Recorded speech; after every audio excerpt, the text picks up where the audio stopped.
ಯೋಹಾನ ಅಧ್ಯಾಯ 21 ವಚನ 1-14. ತರುವಾಯ ಯೇಸು ತನ್ನ ಶಿಷ್ಯರಿಗೆ ತಿಬೇರಿಯ ಸರೋವರದ ಬಳಿ ಕಾಣಿಸಿಕೊಂಡನು. ಅದು ಹೀಗೆ ನಡೆಯಿತು. ಕೆಲವು ಶಿಷ್ಯರು ಒಟ್ಟಾಗಿ ಸೇರಿದರು.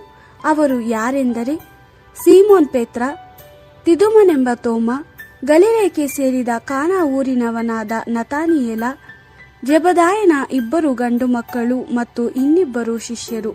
ಪೇತ್ರನು ಅವರಿಗೆ, ನಾನು ಮೀನು ಹಿಡಿಯಲು ಹೋಗುತ್ತಿದ್ದೇನೆ ಎಂದನು. ಉಳಿದ ಶಿಷ್ಯರು, ನಾವು ನಿನ್ನೊಂದಿಗೆ ಬರುತ್ತೇವೆ ಎಂದು ಹೇಳಿದರು. ಅಂತೆಯೇ ಶಿಷ್ಯರೆಲ್ಲ ಹೊರಟು ದೋಣಿಯನ್ನು ಹತ್ತಿದ್ದರು. ಅವರು ರಾತ್ರಿಯೆಲ್ಲ ಬಲೆ ಬೀಸಿದರೂ ಒಂದು ಮೀನು ಸಿಗಲಿಲ್ಲ. ಅಂದು ಮುಂಜಾನೆಯಾದಾಗ ಯೇಸು ತೀರದಲ್ಲಿ ನಿಂತುಕೊಂಡಿದ್ದನು. ಆದರೆ ಆತನೇ ಯೇಸು ಎಂಬುದು ಶಿಷ್ಯರಿಗೆ ಗೊತ್ತಿರಲಿಲ್ಲ. ಆಗ ಆತನು ತನ್ನ ಶಿಷ್ಯರಿಗೆ, ಮಕ್ಕಳೇ, ನಿಮಗೆ ಮೀನು ಸಿಕ್ಕಿತೋ ಎಂದು ಕೇಳಿದನು. ಶಿಷ್ಯರು ಇಲ್ಲ ಎಂದು ಉತ್ತರ ಕೊಟ್ಟರು. ಯೇಸು, ನಿಮ್ಮ ದೋಣಿಯ ಬಲಭಾಗದಲ್ಲಿ ನಿಮ್ಮ ಬಲೆ ಬೀಸಿರಿ, ಅಲ್ಲಿ ಕೆಲವು ಮೀನುಗಳು ಸಿಗುತ್ತವೆ ಎಂದು ಹೇಳಿದನು. ಶಿಷ್ಯರು ಹಾಗೆಯೇ ಮಾಡಿದರು. ಬಹಳ ಮೀನುಗಳು ಸಿಕ್ಕಿಕೊಂಡಿದ್ದರಿಂದ ಅವರು ಬಲೆಯನ್ನು ದೋಣಿಯೊಳಕ್ಕೆ ಎಳೆದುಕೊಳ್ಳಲಾಗಲಿಲ್ಲ. ಯೇಸುವಿನ ಪ್ರೀತಿಯ ಶಿಷ್ಯನು ಪೇತ್ರನಿಗೆ, ಆ ಮನುಷ್ಯನು ಪ್ರಭುವೇ ಎಂದು ಹೇಳಿದನು. ಕೂಡಲೇ ಪೇತ್ರನು ತನ್ನ ಅಂಗಿಯನ್ನು ಹಾಕಿಕೊಂಡು ನೀರಿಗೆ ಧುಮುಕಿದನು. ಪೇತ್ರನು ಮೀನು ಹಿಡಿಯುವುದಕ್ಕಾಗಿ ತನ್ನ ಅಂಗಿಯನ್ನು ಬಿಚ್ಚಿಟ್ಟಿದ್ದನು. ಉಳಿದ ಶಿಷ್ಯರು ದೋಣಿಯಲ್ಲಿ ತೀರಕ್ಕೆ ಹೋದರು. ಅವರು ಬಲೆ ತುಂಬ ಮೀನುಗಳನ್ನು ದಡಕ್ಕೆ ಎಳೆದುಕೊಂಡು ಹೋದರು.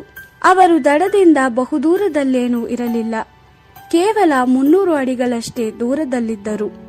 ಶಿಷ್ಯರು ದೋಣಿಯಿಂದ ಇಳಿದು ದಡಕ್ಕೆ ಹೋದಾಗ ಬೆಂಕಿಯ ಕಂಡೆಗಳು ಕಂಡರು. ಬೆಂಕಿಯ ಮೇಲೆ ಮೀನುಗಳಿದ್ದವು ಮತ್ತು ಕೆಲವು ರೊಟ್ಟಿಗಳೂ ಅಲ್ಲಿದ್ದವು.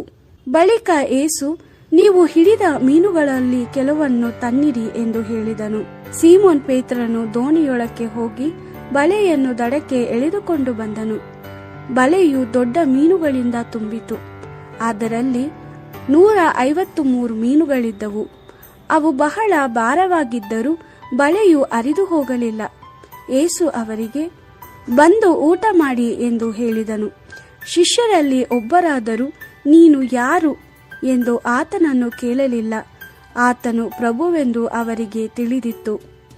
ಯೇಸುವು ಸಮೀಪಕ್ಕೆ ಬಂದು ರೊಟ್ಟಿಯನ್ನು ಮತ್ತು ಮೀನುಗಳನ್ನು ತೆಗೆದುಕೊಂಡು ಅವರಿಗೆ ಕೊಟ್ಟನು. ಯೇಸು ಪುನರುತ್ಥಾನ ಹೊಂದಿದ ಮೇಲೆ ತನ್ನ ಶಿಷ್ಯರಿಗೆ ಕಾಣಿಸಿಕೊಂಡದ್ದು ಇದು 3ನೆಯ ಸಲ. ದೇವರ ವಾಕ್ಯವಿದು.